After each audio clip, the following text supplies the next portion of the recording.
Hello friends, स्वागत है फिर एक बार आप लोगों के अपने चैनल स्टार्ट टू बेसिक में।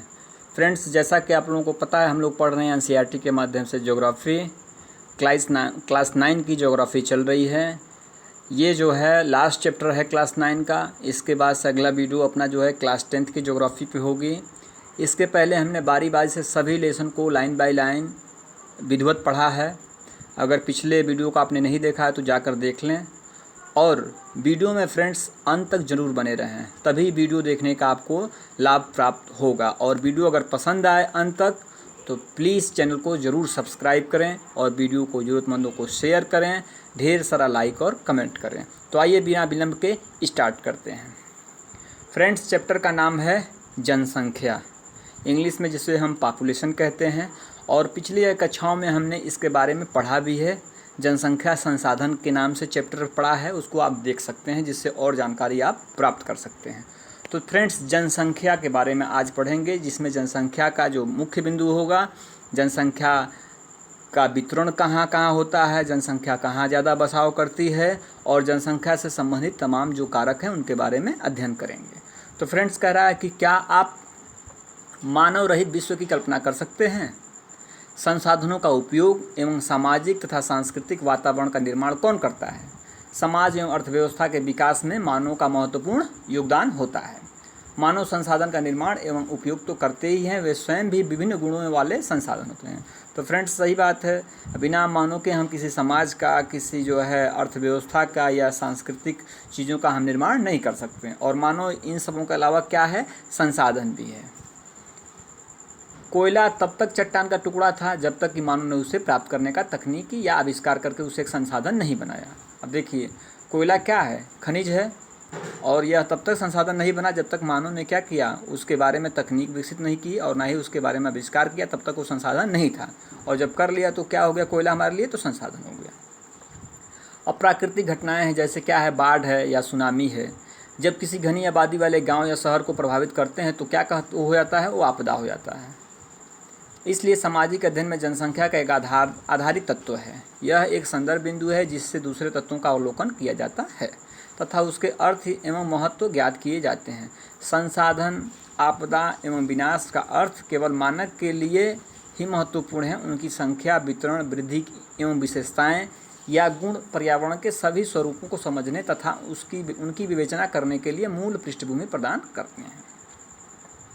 अब मानव पृथ्वी के संसाधनों का उत्पादन एवं उपभोग करता है, इसलिए यह जानना आवश्यक है कि एक देश में कितने लोग निवास करते हैं, वे कहाँ एवं कैसे रहते हैं, उनके संख्याओं में वृद्धि क्यों हो रही है तथा उनकी कौन कौन सी विशेषताएं हैं। अब देखिए, जनसंख्या के बारे में ये जानना बहुत जरूरी होता है। क्या किसी देश में लोग कैसे निवास करते हैं, कैसे रहते हैं, उनका वृद्धि कैसे होता है, ये सारी जो विशेषताएँ जो हैं जनसंख्या के बारे में जानने लायक होती हैं। अब भारतीय जनगणना हमारे देश की जनसंख्या से संबंधित जानकारी हमें प्रदान करती है। अब जो जनगणना होती है 10 सालों में, वो क्या करती है? वही जनसंख्या के बारे में हमें जानकारी देती है। सबसे पहले हम जनसंख्या से संबंधित 3 प्रमुख प्रश्नों पर विचार करेंगे। अब जनसंख्या से संबंधित जो प्रश्न है, मुख्यतः क्या है? 3 प्रश्न है। पहला क्या है कि जनसंख्या का आकार एवं वितरण, मतलब लोगों की संख्या कितनी है और वे कहाँ निवास करते हैं। दूसरा है कि जनसंख्या की वृद्धि एवं जनसंख्या परिवर्तन की प्रक्रिया, मतलब समय के साथ जनसंख्या में वृद्धि एवं इसमें परिवर्तन कैसे होता है। और तीसरा क्या हो गया कि जनसंख्या के गुण या विशेषताएं, जिसमें हैं उनका उम्र कितना है, लिंगानुपात कैसा है, साक्षरता स्तर कैसा है, व्यावसायिक संरचना तथा स्वास्थ्य की अवस्था क्या है। ये 3 जो है प्रश्न जो है, इसी में सारा जनसंख्या संबंधित चीज़ें जो हैं छिपी हुई हैं। तो इनका हम जब अध्ययन करेंगे तो सारी चीज़ें क्लियर हो जाएंगी। आइए बारी बारी से इसको हम देखते हैं। अब जनसंख्या का आकार एवं वितरण। भारत की जनसंख्या का आकार एवं संख्या के आधार पर वितरण, मतलब भारत की जनसंख्या का आकार किस तरह का है और यह इसका वितरण कहाँ कहाँ पर किस तरह से है, उसके बारे में पढ़ना है। कह रहे हैं मार्च 2011 तक भारत की जनसंख्या कितनी हो गई थी? तो 12,106 लाख थी, ये दिखा रहे हैं। जबकि ये आंकड़ा हमारे हिसाब से नहीं समझ में आ रहा है, मिसप्रिंट हो गया होगा। इसको आप इस तरह से पढ़ सकते हैं कि 121 करोड़ इसको कह सकते हैं आप, जो आज के डेट में क्या हो गई है? 130 करोड़ हो गई है। ठीक है फ्रेंड्स, जो विश्व की जनसंख्या कुल कितना है? तो 17.5% है। देखिए, एक ऑब्जेक्टिव मिल गया। भारत में जो जनसंख्या निवास करती है वह कितनी निवास करती है, तो विश्व की जनसंख्या का 17.5% जनसंख्या निवास करती है। भारत में कितनी जनसंख्या निवास करती है, तो 17.5%। और यह है क्या, तो यह कह रहा है कि यह 17.5% जनसंख्या जो है वह 32,87,263 वर्ग किलोमीटर जो हमारा भारत का क्षेत्रफल है वो है। और यह जो क्षेत्रफल है क्या है, यह विश्व के 2.4%, विश्व के 2.4% क्षेत्रफल है भारत के पास। ठीक है, अब 100% क्षेत्रफल में से 2.4% किसके पास है, तो भारत के पास है। और जो 100% जनसंख्या है उसमें से हम 17.5% जनसंख्या भारत में निवास करती है। 2.4% हमारे पास ज़मीन है और जनसंख्या कितनी निवास कर रही है फ्रेंड, 17.5%। क्लियर हो गया। एक ऑब्जेक्टिव है, आप लोग देख लीजिए। अब ये जनगणना कह रहे हैं क्या होता है, तो जनगणना क्या है, तो एक निश्चित समयांतराल में जनसंख्या की आधिकारिक गणना जनगणना कहलाती है। मतलब एक ऐसा निश्चित समय होता है, निश्चित समय, जैसे मान लीजिए आप 10 साल पर जनसंख्या की गणना करते हैं, तो यह 10 साल क्या है, एक निश्चित समय है। तो इसी को हम क्या करते हैं, यही आधिकारिक क्या है, गणना जो होती है, जो एक निश्चित समयांतर में जो आधिकारिक गणना होती है उसको क्या कहते हैं, जनगणना कहते हैं। अब कह रहा है भारत में सबसे पहले जनगणना कब स्टार्ट हुआ, तो 1872 में हुआ था। लेकिन 1881 से यह पहली बार क्या हुआ, संपूर्ण जनगणना की गई। और तब से कंटिन्यू 10 वर्षों में क्या हो रहा है, जनसंख्या की जनगणना हो रही है। अब प्रश्न यहाँ आएगा कि भारत में सबसे पहले संपूर्ण जनसंख्या कब से हुई, तो फ्रेंड्स आप लोग याद कर लीजिए 1881 में। ठीक है, जनसंख्या की जनगणना इसी वर्ष से स्टार्ट हुआ। इसके बाद हर 10 साल के बाद जनसंख्या की जनगणना होती है। क्लियर हो गया। अब 2011 की जनगणना के अनुसार देश की सबसे अधिक जनसंख्या वाला राज्य कौन सा है, तो उत्तर प्रदेश है। उत्तर प्रदेश की जनसंख्या कितनी है फ्रेंड, तो दे रहे हैं 1990 लाख, मतलब 19 करोड़ 90 लाख, यानी 20 करोड़। अभी की स्थिति क्या है फ्रेंड्स, तो लगभग 23 करोड़ फ्रेंड्स जनसंख्या हो गई है भारत की। भारत कह रहे हैं उत्तर प्रदेश की। ठीक है, 23 करोड़ जनसंख्या हो गई है उत्तर प्रदेश की।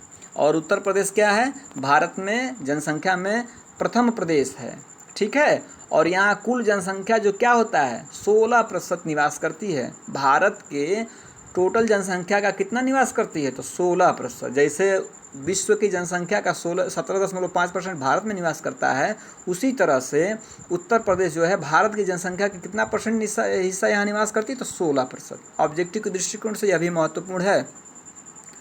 दूसरी ओर कह रहा है हिमालय क्षेत्र के राज्य जैसे सिक्किम है, सबसे बड़ा जो है जनसंख्या कहाँ पाई जाती है, तो उत्तर प्रदेश हो गया। और सबसे कम कहाँ है फ्रेंड्स, तो जो राज्य सिक्किम है वहाँ की जनसंख्या कितनी है, सबसे कम है, कितनी, 6 लाख है। उत्तर प्रदेश कितनी है, तो 23 करोड़ के आसपास हो गई है 2020 में। और सिक्किम की भी मान लीजिए बड़ी होगी, इसमें 8 लाख के आसपास हो गई होगी या 7 लाख जो भी है।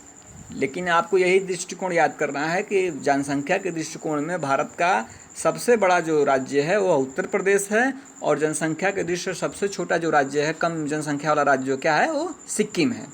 लक्षद्वीप में क्या है, तो 64,429 लोग निवास करते हैं। लक्षद्वीप क्या है, तो लक्षद्वीप जो है भारत का केंद्र शासित प्रदेश है, जिसकी राजधानी क्या है, कवरत्ती है। अब यहाँ आप देख सकते हैं ये जो 17.5% मैप के माध्यम से दिखाया भारत की जनसंख्या, और भारत के पास ज़मीन कितना है, 2.4%। भारत की लगभग आधी आबादी केवल 5 राज्यों में निवास करती है फ्रेंड्स। कौन कौन से, देखिए, उत्तर प्रदेश, महाराष्ट्र, बिहार, पश्चिम बंगाल और आंध्र प्रदेश। ये मात्र 5 राज्य ऐसे हैं जिसमें 50% जनसंख्या क्या करती है, भारत की निवास करती है, जिसकी आबादी भारत की कुल जनसंख्या कितना है, केवल 5.5% है। क्षेत्रफल की दृष्टि से राजस्थान सबसे बड़ा राज्य है, जिसकी आबादी भारत की कुल जनसंख्या क्या है, तो 5.5% है। अब राजस्थान सबसे बड़ा क्षेत्रफल में है। और क्षेत्रफल की दृष्टि से सबसे छोटा राज्य कौन सा है फ्रेंड्स, तो गोवा है। जनसंख्या की दृष्टि से उत्तर प्रदेश, जनसंख्या की दृष्टि से सबसे छोटा सिक्किम। ये ऑब्जेक्टिव है, ध्यान रखिए। भारत में जनसंख्या के असमान वितरण का क्या कारण है, आप लोग याद करिए, इसके बारे में कह रहे हैं। अब घनत्व के आधार पर भारत में जनसंख्या घनत्व असमान वितरण का बेहतर चित्र प्रस्तुत करता है। प्रति इकाई क्षेत्रफल में रहने वाले लोगों की संख्या को क्या कहते हैं, जनसंख्या घनत्व कहते हैं। मतलब देखिए, प्रति इकाई क्षेत्रफल में मतलब जैसे 1 वर्ग किलोमीटर में जितनी जनसंख्या रहती है उसी को क्या कहते हैं, जनसंख्या घनत्व कहते हैं। ठीक है, कह रहा भारत जो है विश्व के घनी आबादी वाले देशों में से एक है, लेकिन एक चीज़ और देख लीजिए, बांग्लादेश और जापान का जनसंख्या का भारत से भी क्या है, अधिक है। बांग्लादेश और जापान की जनसंख्या घनत्व तो ज्ञात कीजिए कह रहा है, ठीक है। अब 2011 में भारत की जनसंख्या घनत्व तो क्या है, 382 व्यक्ति प्रति वर्ग किलोमीटर है। किसकी, तो भारत की। और बिहार का कितना है फ्रेंड्स, तो 1102 है। वही अरुणाचल प्रदेश का कितना है, तो 17 है। मतलब राज्यों में देखा जाए तो बिहार का सबसे ज़्यादा जनसंख्या घनत्व तो है, और सबसे कम किसका है, तो अरुणाचल प्रदेश का, ठीक है। राज्य स्तरीय जनसंख्या घनत्व के असमान वितरण को ये मानचित्र में आप देख सकते हैं।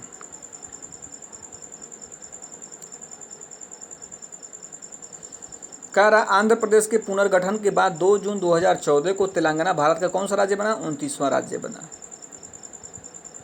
क्रियाकलाप देख लीजिएगा। अब 250 व्यक्ति प्रति वर्ग किलोमीटर से कम जनसंख्या घनत्व वाले राज्यों के नाम बताइए। कह रहा है कि उन राज्यों के नाम बताइए जिनकी जनसंख्या घनत्व क्या है, 250 प्रति वर्ग किलोमीटर से कम है। उसमें आप तो पहले देख सकते हैं कि आपने भी अरुणाचल प्रदेश का देखा। जो हमारे पूर्वोत्तर के राज्य हैं उनकी जनसंख्या क्या है, कम है, जिसमें आप ले सकते हैं असम है, अरुणाचल है, मेघालय है, त्रिपुरा है, मिजोरम है। इन सब क्षेत्रों का क्या है, जनसंख्या घनत्व कम है, ठीक है। असम एवं अधिकतर प्रायद्वीपीय राज्यों जनसंख्या घनत्व मध्यम है। दिया रहा है, क्यों कि पहाड़ी है, कटे छटे एवं पथरीले भूभाग हैं, मध्यम से कम वर्षा, छिछली एवं कम उपजाऊ मिट्टी इन राज्यों की जनसंख्या घनत्व को क्या करती है, प्रभावित करती है। उत्तरी मैदान भाग एवं दक्षिण में केरल का जनसंख्या घनत्व बहुत अधिक है, क्योंकि यहाँ समतल मैदान और उपजाऊ मिट्टी पाई जाती है। अब देखिए, जहाँ पे पहाड़ी हैं, कटे छटे तट हैं, मिट्टी उपजाऊ नहीं है, तो वहाँ जनसंख्या घनत्व तो क्या है, कम है। जाहिर सी बात है, वहाँ लोग बसना कम पसंद करेंगे। और जहाँ मैदान क्या है, सपाट हैं, उपजाऊ भूमि हैं, सारी जो सेवाएं प्राप्त हैं, वहाँ जनसंख्या का बसाव घना होता है। तो उसी तरह से कह रहा है कि केरल जो है दक्षिण में, उसका जो है जनसंख्या घनत्व तो क्या है, बहुत अधिक है, क्योंकि यहाँ समतल मैदान एवं उपजाऊ मिट्टी पाई जाती है तथा पर्याप्त मात्रा में वर्षा होती है। उत्तरी मैदान के अधिक जनसंख्या घनत्व वाले 3 राज्यों के नाम बताइए।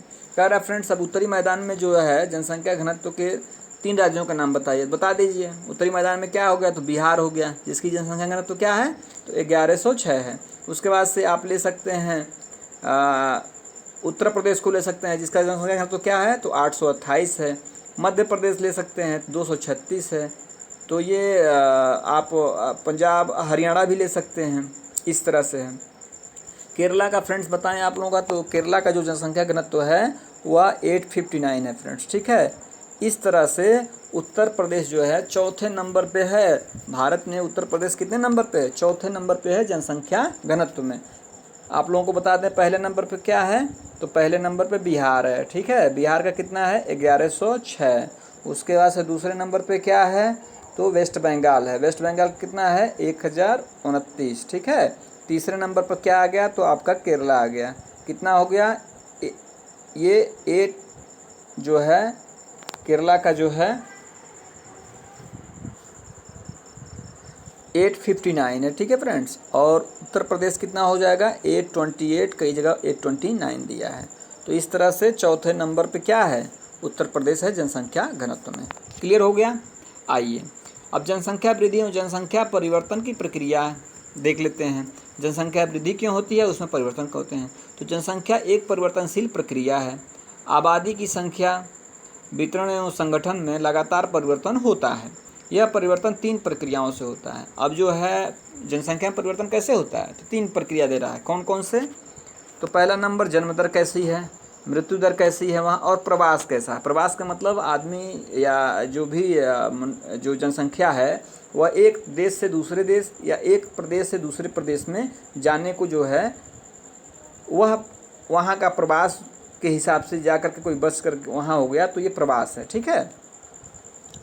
अब जनसंख्या वृद्धि, जनसंख्या वृद्धि का अर्थ होता है कि किसी विशेष समय अंतराल में, जैसे मान लीजिए 10 वर्ष के भीतर किसी देश या राज्य के निवासियों की संख्या में क्या हो, परिवर्तन हो, उसी क्या बोलते हैं, जनसंख्या वृद्धि होते हैं। इसी में जनगणना जो होती है 10 वर्षों में, तो इसी से यही तो पता चलता है कि इस 10 वर्षों में जनसंख्या कितनी बढ़ी, तो इससे ये पता चलता है कि वृद्धि का क्या है, ठीक है।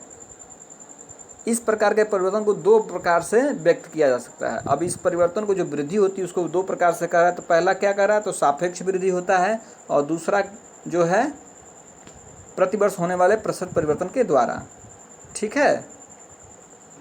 अब प्रत्येक वर्ष या दशक में, इसको एक देखिए, एक तो सापेक्ष वृद्धि हो गया, दूसरे को आप निरपेक्ष वृद्धि कह सकते हैं।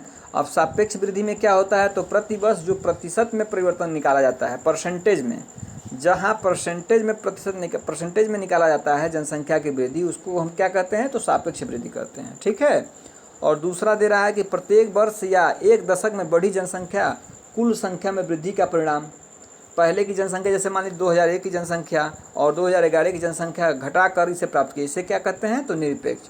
अब दूसरा क्या दिया कि 10 साल में कितनी जनसंख्या बढ़ी, वह जनसंख्या किस में निकालते हैं, वह जैसे वहाँ तो आपने सापेक्ष में प्रतिशत निकाल लिया कितना परसेंट, उसको सापेक्ष कहते हैं। और जब 2001 से 2010 सालों में जो जनसंख्या हम निकालते हैं और जो घटा देते हैं, तो वह कितनी वृद्धि हुई, जैसे 10 की वृद्धि कितनी हो रही है, जैसे भारत का भी 10 की वृद्धि कितना हो रहा है, तो 10 साल में 18 करोड़ भारत की जनसंख्या बढ़ रही है, तो यह 18 करोड़ जो बढ़ी, ये क्या है, यह निरपेक्ष वृद्धि हो गई। और इसका हम अगर पूरे का टोटल प्रतिशत निकालेंगे तो क्या हो जाएगा, सापेक्ष। क्लियर हो गया। ठीक है। अब जनसंख्या वृद्धि का दूसरा महत्वपूर्ण पहलू क्या है, इसका अध्ययन प्रतिवर्ष प्रतिशत में किया जाता है। ठीक है। इसका कैसे में किया जाता है, दूसरा में जो बताया भी प्रतिशत में किया जाता है। जैसे प्रतिवर्ष 2% वृद्धि की दर का अर्थ है कि दिए हुए किसी वर्ष की मूल जनसंख्या में प्रत्येक 100 व्यक्तियों पर 2 व्यक्तियों की वृद्धि हो गई। ठीक है। इसे वार्षिक वृद्धि दर भी कहा जाता है। अब भारत की आबादी 1951 में 36 लाख से बढ़कर कितना हो गई, 2011 में 120 करोड़ हो गई, वही बता रहा है। ये भारत की कुल जनसंख्या ग्राफ आप देख सकते हैं। ये 1951 में देखिए जनसंख्या कितनी थी, तो यह जो है 10 लाख में 361 लाख थी। उसके बाद से बढ़ते बढ़ते देखिए अभी 2011 में क्या है, तो 1210 लाख, यानी 120 करोड़ दिखा रहे हैं। ठीक है। तो यह जो दिख रहे हैं आप, ये जितना बढ़ा, ये सापेक्ष वृद्धि दिखा रहा है, और यही क्या है, वार्षिक वृद्धि दिखा रहा है। ठीक है। इसी को परसेंटेज में निकाल दिए हैं, तो यह क्या हो गया, निरपेक्ष हो गया। तो सापेक्ष का मतलब क्या हो गया, जो 10 की वृद्धि हो रही है वो सापेक्ष वृद्धि हो गई। मतलब कितनी जनसंख्या बढ़ गई, देखिए यहाँ 181 बढ़ी है, लाख में वृद्धि हुई है, मतलब 18 करोड़ के आसपास ये होता है। तो इसको क्या हम कहते हैं, तो सापेक्ष वृद्धि। अगर मैंने ऊपर से भूल से अगर सापेक्ष को प्रतिशत बोल दिया होगा तो माफ़ कीजिएगा उसके लिए। अभी आप लोग यहाँ देख लें एक बार फिर से कि ये देखिए 18 करोड़ इसको कहते हैं। ठीक है। ये 18 करोड़ क्या है, तो यह करोड़ में जो जनसंख्या वो सापेक्ष वृद्धि है, और उसी का हम अगर परसेंटेज निकालेंगे तो 1.64, ये क्या होगा, प्रतिशत होगा, ये क्या हो जाएगा, निरपेक्ष हो जाएगा। क्लियर हो गया। ठीक है।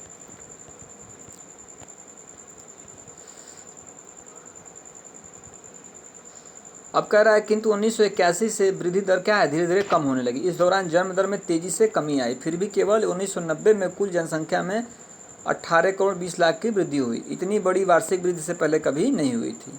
अब देखिए 1881 के बाद से क्या हुआ है, वृद्धि दर क्या हुआ, धीरे धीरे कम हुआ है। यहाँ मैं अपने एक बार और से देख लेते हैं। ये देखिए 1881 जो है, ये 1881 के पहले देखिए जनसंख्या कितनी बढ़ रही थी, उसके अपेक्षा जो है 1881 में क्या है, कम हुआ है। लेकिन फिर भी 1990 में आप देखिए इतनी जनसंख्या बढ़ गई है 1990 में। ठीक है।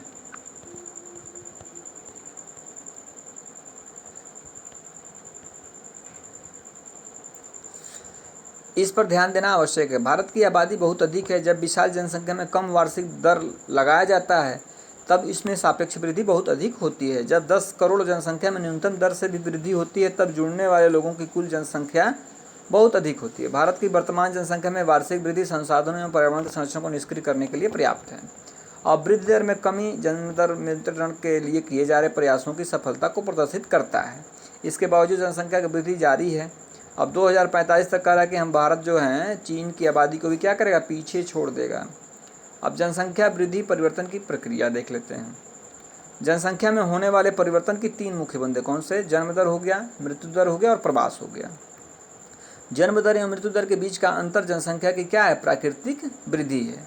अब एक वर्ष में प्रति 1000 व्यक्तियों में जितने जीवित बच्चों का जन्म होता है उसे क्या कहते हैं, जन्म दर कहते हैं। जन्म दर किसे कहते हैं? तो एक वर्ष में जैसे प्रति 1000 व्यक्तियों में देखते हैं कि जन्म कितने जीवित बच्चे हैं, उन्हीं वही क्या हो गया, वो जन्म दर हो गया। यह वृद्धि का एक प्रमुख घटक है क्योंकि भारत में हमेशा जन्म दर क्या है, मृत्यु दर से अधिक रहा है। एक वर्ष में प्रति 1000 व्यक्तियों में मरने वालों की संख्या को क्या कहते हैं? मृत्यु दर कहा जाता है। जैसे एक वर्ष में प्रति 1000 पैदा होने वाले व्यक्तियों की संख्या को जन्म दर कहते हैं, उसी तरह से एक वर्ष में प्रति 1000 व्यक्तियों में मरने वालों की संख्या क्या कहते हैं? मृत्यु दर कहते हैं। और मृत्यु दर में क्या है, तेज़ी से गिरावट आई है भारत में। क्यों आई है? तो देखिए, अच्छे खान पान है, मेडिकल की व्यवस्था हुई है, तो ये सब जो है जन्म दर को क्या किए हैं, बढ़ाए हैं, मृत्यु दर को कम कर दिए हैं। 1980 तक जन्म दर एवं मृत्यु दर में लगातार गिरावट के कारण जन्म दर तथा मृत्यु दर में काफ़ी बड़ा अंतर आ गया है एवं इसके कारण जनसंख्या क्या हुई, मृत्यु दर अधिक हो गई। 1981 से 1981 धीरे धीरे जन्म दर में क्या हुई, गिरावट आनी शुरू हुई, जिसके परिणाम स्वरूप जनसंख्या वृद्धि दर में गिरावट आई है। इस प्रकार के चलन का क्या कारण है?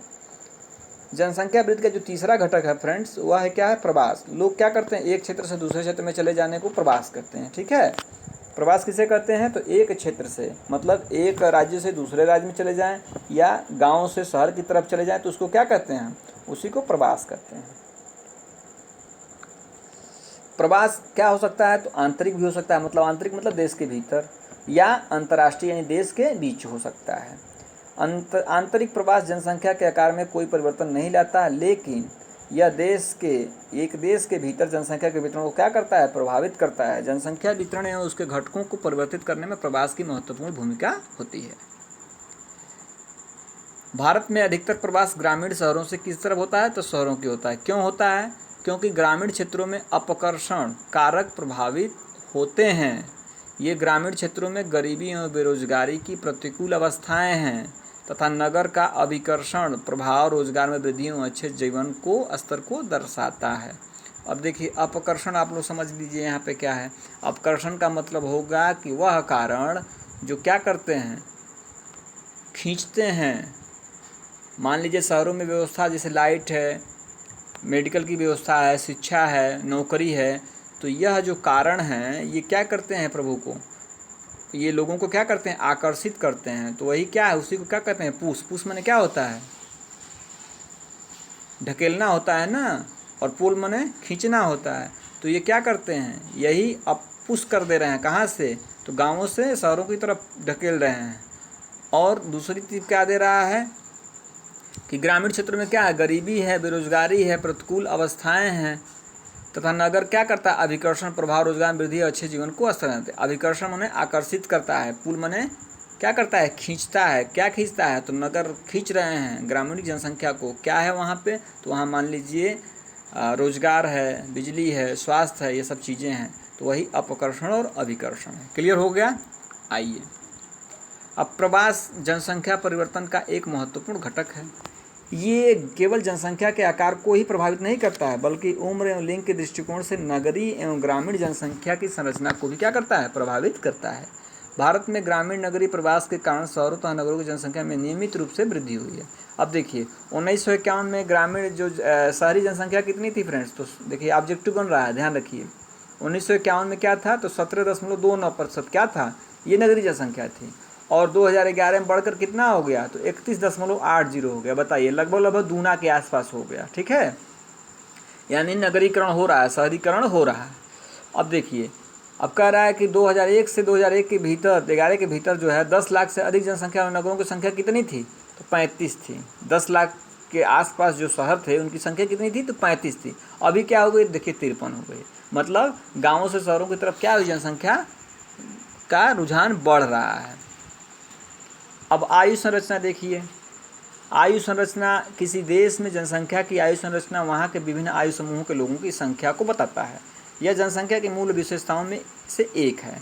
एक व्यक्ति की आय उसकी इच्छा, खरीदारी तथा काम करने की क्षमता को पर्याप्त रूप से प्रभावित करती है। परिणाम स्वरूप बच्चे, वयस्क एवं वृद्धों की संख्या एवं प्रतिशत किसी भी क्षेत्र के आबादी के सामाजिक एवं आर्थिक ढांचे को निर्धारित करता है। किसी राष्ट्र की आबादी को सामान्यतः 3 वर्गों में बांटा जा सकता है। देखिए, अब जो आयु के हिसाब से 3 वर्ग बांट दिए। कैसे बांट दिए? तो बच्चे जो है क्या होते हैं, सामान्यतः 15 वर्ष से कम होते हैं। ये आर्थिक रूप से उत्पादनशील नहीं होते हैं। तथा इनको भोजन, वस्त्र एवं स्वास्थ्य संबंधी सुविधाएं उपलब्ध कराने की आवश्यकता होती है। वयस्क कौन से हैं? तो 15 से 59 वर्ष हैं। ये क्या हैं? तो ये आर्थिक रूप से उत्पादनशील हैं, मतलब ये लोग काम करते हैं, मतलब अर्थ में इनकी योगदान, आर्थिक रूप को बढ़ाने में इनका योगदान है। ठीक है, इसीलिए इनको क्या कहते हैं? तो उत्पादनशील कहते हैं। और जैविक रूप से ये प्रजननशील हैं। जनसंख्या का कार्यशील यह वर्ग है। ये वर्ग क्या है? तो जनसंख्या का कार्यशील वर्ग है। वृद्ध कौन से हो गए? तो 59 वर्ष से अधिक जो हो गए वो वृद्ध को हो गए। इनका क्या है?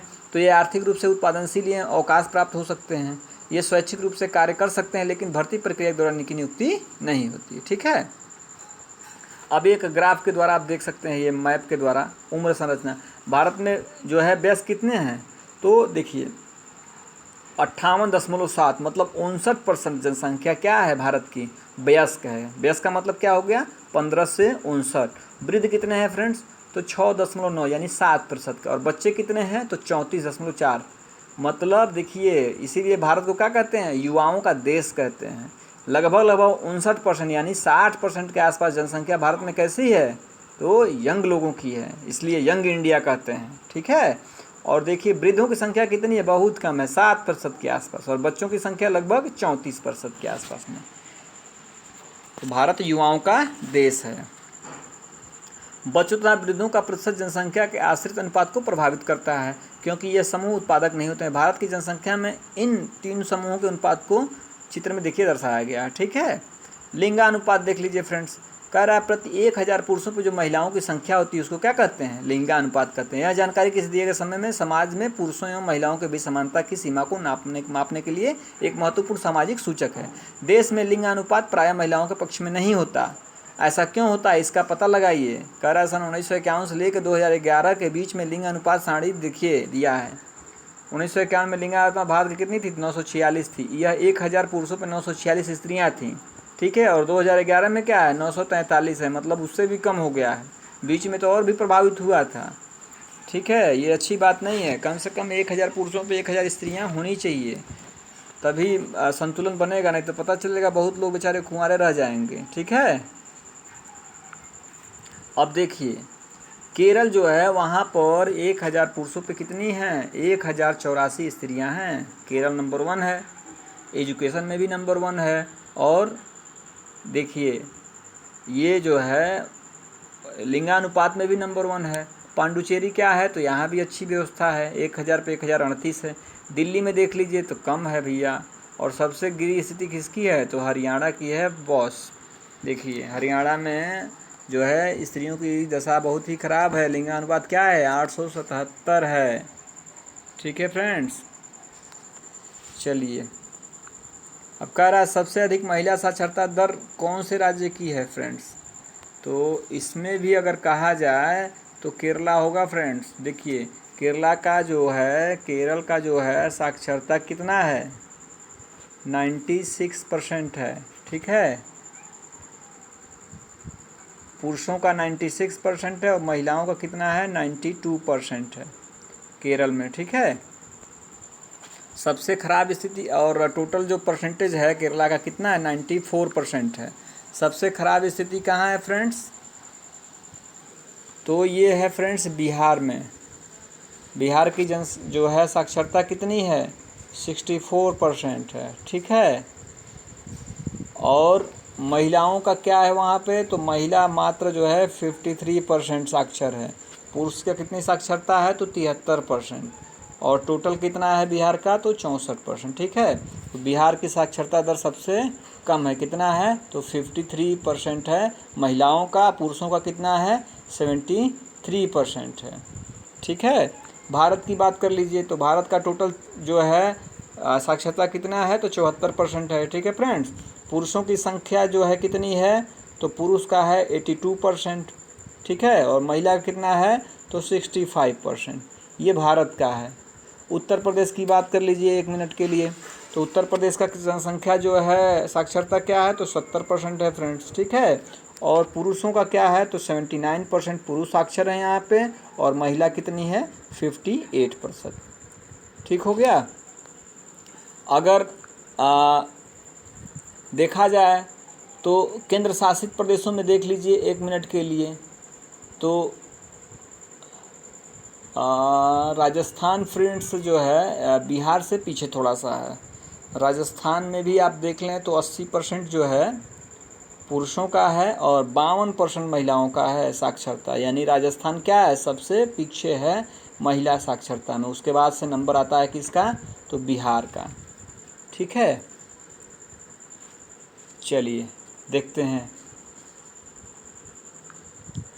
अब साक्षरता दर क्या है। तो साक्षरता किसी जनसंख्या का बहुत ही महत्वपूर्ण गुण है। स्पष्टतः केवल एक शिक्षित और जागरूक नागरिक ही बुद्धिमत्तापूर्ण निर्णय ले सकता है। अब 2 कह रहा है साक्षरता स्तर में कमी आर्थिक प्रगति में एक गंभीर बाधा है। देखिए साक्षरता नहीं रहेगा तो भैया आर्थिक व्यवस्था आपकी खराब हो जाएगी, कमा नहीं पाएंगे, अच्छे पोस्ट पर नहीं पहुंच पाएंगे, अच्छी नौकरी नहीं कर पाएंगे। साक्षरता बहुत ही ज़रूरी है। साक्षरता का मतलब ये नहीं कि केवल जो है ABCD और नाम लिखना जान गए। देखिए कह रहा है कि 2011 की जनगणना के अनुसार एक व्यक्ति जिसकी आयु क्या है 7 वर्ष है या उससे अधिक है, जो किसी भी भाषा को क्या हो समझ ले, लिख ले या पढ़ सकता है, उससे क्या कहा गया, साक्षर। मतलब आप पढ़ना लिखना जान जाए वो क्या हो गया, साक्षर हो गया। चाहे वो कोई भी भाषा हो, हिंदी हो, गुजराती हो, मराठी हो, मलयालम हो, तमिल हो, जो भी हो, कोई एक भाषा अगर वो जान रहा है, जिसको पढ़ ले और लिख ले, तो क्या हो गया, साक्षर हो गया। और उसकी उम्र क्या हो, तो 7 वर्ष या उससे अधिक हो। अब भारत की साक्षरता स्तर में धीरे धीरे क्या हो रहा है, सुधार हो रहा है। देखिए 2011 की जनगणना के अनुसार क्या कर रहा है, तो साक्षरता दर कितना था, 73%। अभी मैंने बताया आप लोगों को 74%, जिसमें पुरुषों की साक्षरता क्या है, तो वही 80% यहाँ दे रहे हैं, मतलब 81%, और महिलाओं का दे रहे हैं 64%। जबकि अभी आज की डेट में क्या हो गया, लगभग 82% पुरुष हो गया है और महिला कितनी हो गई हैं, तो 65%। अब व्यावसायिक संरचना देख लीजिए। आर्थिक रूप से क्रियाशील जनसंख्या का प्रतिशत विकास का एक महत्वपूर्ण सूचक होता है। विभिन्न प्रकार के व्यवसायों के अनुसार किए गए जनसंख्या के वितरण को व्यावसायिक संरचना कहा जाता है। किसी भी देश में विभिन्न व्यवसायों करने वाले भिन्न भिन्न लोग होते हैं। व्यवसायों को सामान्यतः प्राथमिक, द्वितीयक एवं तृतीयक श्रेणी में वर्गीकृत किया जाता है। प्राथमिक श्रेणी में क्या क्या आते हैं फ्रेंड्स, तो इसमें क्या आएगा, कृषि आ जाएगा, पशुपालन आएगा, वृक्षारोपण, मछली पालन तथा खनन आदि प्रक्रियाएं क्या होती हैं, ये प्राथमिक में आती हैं। द्वितीय क्रियाकलाप में उत्पादन करने वाले उद्योग, भवन एवं निर्माण कार्य आते हैं। और तृतीय क्रियाकलाप में क्या हो जाएगा, परिवहन, संचार, वाणिज्य, प्रशासन एवं सेवाएं शामिल हैं। विकसित एवं विकासशील देशों में विभिन्न क्रियाकलापों में कार्य करने वाले लोगों का अनुपात जो है अलग अलग होता है। विकसित देशों में द्वितीय एवं तृतीय क्रियाकलापों में कार्य करने वाले लोगों की संख्या क्या है, अनुपात अधिक होता है। अब देखिए भारत में क्या है, प्राथमिक क्रियाकलाप में ज़्यादा लोग हैं। चूँकि प्राथमिक क्रियाकलाप में क्या है, तो उसमें कृषि है, पशुपालन है, वृक्षारोपण है, मछली पालन है, खनन है। तो भारत में इस तरह के कार्य करने वालों की संख्या ज़्यादा है, इसीलिए भारत क्या है, प्राथमिक में ज़्यादा है। और दूसरे देशों में, विदेशों में क्या है, तो उसमें द्वितीय क्रियाकलाप और तृतीय क्रियाकलाप में लोग ज़्यादा है। द्वितीय क्रियाकलाप में क्या बताएं, तो उद्योग, भवन, निर्माण कार्य जो आते हैं। और तृतीय क्रियाकलाप में जो नौकरी पेशा के लोग हैं, परिवहन है, संचार है, व्यापार है, ये सब क्या हैं, तो तृतीयक हैं। तो द्वितीयक और तृतीयक विदेशों में ज़्यादा लोग हैं। अब कह रहा है विकसित देशों में, हाँ वही बताया, जो द्वितीयक और तृतीयक क्रियाकलाप में कार्य करने वाले लोगों की संख्या क्या है, अधिक है। अब विकासशील देशों में प्राथमिक क्रियाकलाप में कार्यरत लोगों का अनुपात अधिक होता है। भारत में कुल जनसंख्या का 64% क्या है, कृषि कार्य करता है। द्वितीयक और तृतीयक क्षेत्र में कार्यरत लोगों की संख्या का अनुपात क्या है, तो 13% से लेकर क्या है, 20% है। द्वितीयक में कितने हैं, 13%, और तृतीयक में कितने हैं, तो 20%। एक ऑब्जेक्टिव बन रहा है कि भारत में प्राथमिक क्षेत्र में काम करने वालों की संख्या कितनी है, तो 64%। ठीक है, और द्वितीय क्रियाकलाप में करने वाले 13% और तृतीयक में कितने हैं, तो 20%। 64, 13 और 20। कह रहा है फ्रेंड्स कि वर्तमान समय में बढ़ते हुए औद्योगिकरण एवं शहरीकरण में वृद्धि होने के कारण द्वितीय और तृतीय क्षेत्र में व्यावसायिक परिवर्तन हुआ। अब स्वास्थ्य देख लीजिए। स्वास्थ्य जनसंख्या की संरचना का एक महत्वपूर्ण घटक है जो कि विकास की प्रक्रिया को प्रभावित करता है। सरकारी कार्यक्रमों के निरंतर प्रयास के द्वारा भारत की जनसंख्या स्वास्थ्य में महत्वपूर्ण सुधार हुआ। मृत्यु दर जो है 1951 में प्रति 1000 25 थी, अब 2011 में घटकर क्या हो गई, 7.2 रह गई। देखिए कितना बड़ा अंतर हो गया।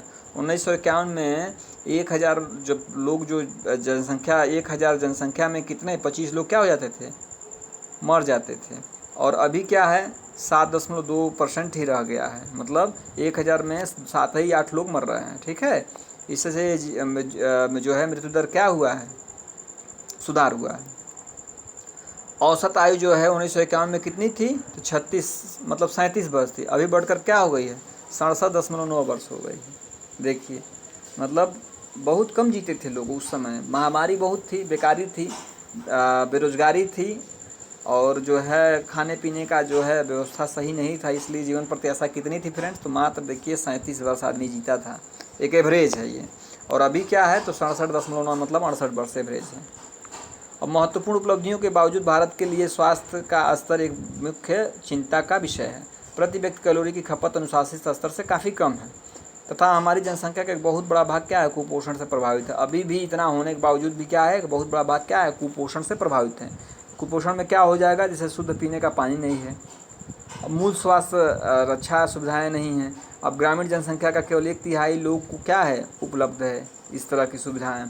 इन समस्याओं को उचित जनसंख्या नीति के द्वारा हल करने की आवश्यकता है। किशोर जनसंख्या देख लीजिए, तो भारत की जनसंख्या का सबसे महत्वपूर्ण लक्षण इसकी किशोर जनसंख्या का आकार है।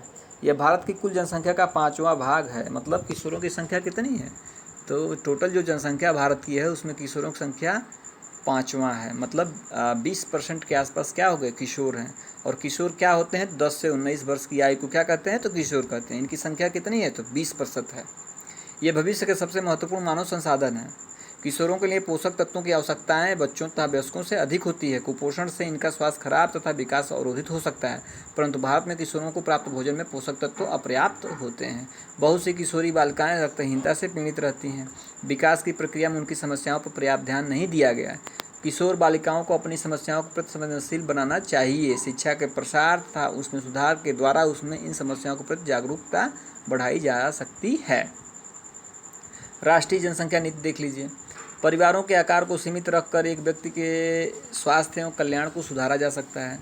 इस तथ्य को ध्यान में रखते हुए भारत सरकार ने 1952 में एक व्यापक परिवार नियोजन कार्यक्रम को प्रारंभ किया। परिवार नियोजन कार्यक्रम कब प्रारंभ हुआ, तो 1952 में। कह रहा है कि परिवार कल्याण कार्यक्रम जिम्मेदार तथा सुनियोजित पितृत्व को बढ़ावा देने के लिए कार्यरत है। राष्ट्रीय जनसंख्या नीति 2000 कई वर्षों के नियोजित प्रयासों का परिणाम है। राष्ट्रीय जनसंख्या नीति क्या है, अब देखिए भारत सरकार ने क्या किया था, परिवार नियोजन कब किया, तो 1952 में। और राष्ट्रीय जनसंख्या नीति, जनसंख्या के ऊपर जो नीति बनाई गई कब बनाई गई, तो 2000 में। याद रखिए इसको। राष्ट्रीय जनसंख्या नीति क्या है, तो 14 वर्ष से कम आयु के बच्चों को निःशुल्क शिक्षा प्रदान करना। इस राष्ट्रीय जनसंख्या नीति 2000 के अंतर्गत क्या निर्णय लिया गया कि 14 वर्ष से जो कम के बच्चे हैं उनको क्या देना है, निःशुल्क शिक्षा देना है, बिना पैसे की शिक्षा देना है, ठीक है। और शिशु मृत्यु दर की प्रति 1000 में से 30 से कम करने, यानी जो मृत्यु दर शिशु का है 1000 में कम से कम 30 से उसको कम कर दिया जाए। व्यापक स्तर पर क्या करना है, टीकारोधी बीमारियों से बच्चों को छुटकारा दिलाने। लड़कियों की शादी की उम्र को क्या करना है, बढ़ाना है। और परिवार नियोजन को एक जन केंद्रित कार्यक्रम बनाने के लिए नीतिगत ढांचा प्रदान करना है। ये है राष्ट्रीय जनसंख्या नीति 2000। अब किशोरों के लिए इस राष्ट्रीय जनसंख्या नीति में क्या दे रहे हैं, तो राष्ट्रीय जनसंख्या नीति 2000 ने किशोर किशोरियों की पहचान जनसंख्या के उस प्रमुख भाग के रूप में की जिस पर बहुत ध्यान देने की आवश्यकता है।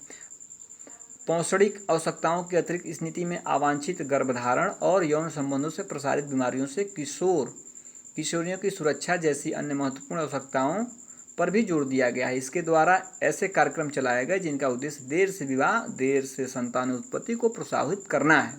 किशोर किशोरियों को असुरक्षित यौन संबंध के कुप्रभावों के बारे में शिक्षित करना, गर्भ निरोधक सेवाओं को पहुंच और खरीद के भीतर बनाना, खाद्य संपूरक पौषणिक सेवाओं उपलब्ध करवाना और बाल विवाह को रोकने के कानूनों को सुदृढ़ करना है। ये राष्ट्रीय जनसंख्या नीति 2000 के अंतर्गत ये सब चीज़ें जो है सुदृढ़ करने का कार्य किया गया है। किसी भी राष्ट्र के लिए वहाँ के लोगों को बहुमूल्य संसाधन होते हैं। एक शिक्षित एवं स्वास्थ्य जनसंख्या ही क्या कर सकती है, कार्यक्षम संस्कृति प्रदान कर। देखिए बड़ा अच्छा चीज़ बताया, अगर किसी राष्ट्र का विकास होना है तो वहाँ क्या होना चाहिए, शिक्षित जनसंख्या हो, और वह जनसंख्या कैसी हो, स्वस्थ हो, तभी उस राष्ट्र का विकास हो सकता है और उसकी कार्य क्षमता जो है बढ़ सकती है। तो फ्रेंड्स इस तरह से ये आज क्लास 9 चैप्टर कंप्लीट हो गया। क्लास 9 का 6 चैप्टर। अभ्यास के प्रश्न देख लीजिए। कह रहा है नीचे दिए विकल्पों में सही विकल्प चुन लीजिए आप। निम्नलिखित में से किस क्षेत्र में प्रवास आबादी की संख्या, वितरण एवं संरचना में परिवर्तन होता है, तो क्या होता है, प्रस्थान करने वाले क्षेत्र में है, आगमन वाले क्षेत्र में है, प्रस्थान एवं आगमन, इसमें क्या हो जाएगा, प्रस्थान और आगमन दोनों हो जाएगा, ठीक है। जनसंख्या में बच्चों को एक बहुत बड़ा अनुपात निम्नलिखित में से उस किसका परिणाम है, तो जब ये देखिए जनसंख्या में बच्चों का बहुत बड़ा योगदान कब होगा, तो उच्च जन्म दर जब होगी तो क्या हो जाएगा, जनसंख्या का अनुपात बढ़ेगा। निम्नलिखित में से कौन सा एक जनसंख्या वृद्धि का परिमाण है? तो जनसंख्या वृद्धि का परिमाण क्या है? तो कह रहा है कि एक क्षेत्र की कुल जनसंख्या, प्रत्येक वर्ष लोगों की संख्या में होने वाली वृद्धि और जनसंख्या वृद्धि की दर। निम्नलिखित में से कौन सा एक जनसंख्या वृद्धि का परिमाण है? तो प्रत्येक वर्ष लोगों की संख्या में होने वाला वृद्धि क्या है? जनसंख्या का ये परिमाण है। कह रहा फ्रेंड्स 2011 की जनगणना के अनुसार एक साक्षर व्यक्ति वह है, कौन सा है? तो जिसकी उम्र क्या है? 7 वर्ष है और वह किसी भी भाषा को समझ के साथ पढ़ एवं लिख सकता है। ठीक है, ये नीचे जो है संक्षिप्त में क्या करना है, आप लोगों को उत्तर देना है। आप लोग एक बार देख लीजिएगा इसको और नीचे परियोजना कार्य है, करिए। तो आशा है फ्रेंड्स चैप्टर पढ़ करके आप लोगों को मज़ा आया होगा और काफ़ी जो है ये नॉलेजेबल चैप्टर रहा है। तो वीडियो अगर अच्छा लगता हो आप लोगों को तो चैनल को फिर से कहूँगा कि सब्सक्राइब कर लीजिए, वीडियो को ज़रूरतमंदों को शेयर करिए। कोई अगर ऐसा लग रहा है आप लोगों को सुधार की तो कमेंट करिए, लाइक करिए और फिर अगले वीडियो में मिलते हैं क्लास 10th के ज्योग्राफी के साथ। तब तक आप लोग अपना बहुत ख्याल रखिए। नमस्कार, धन्यवाद।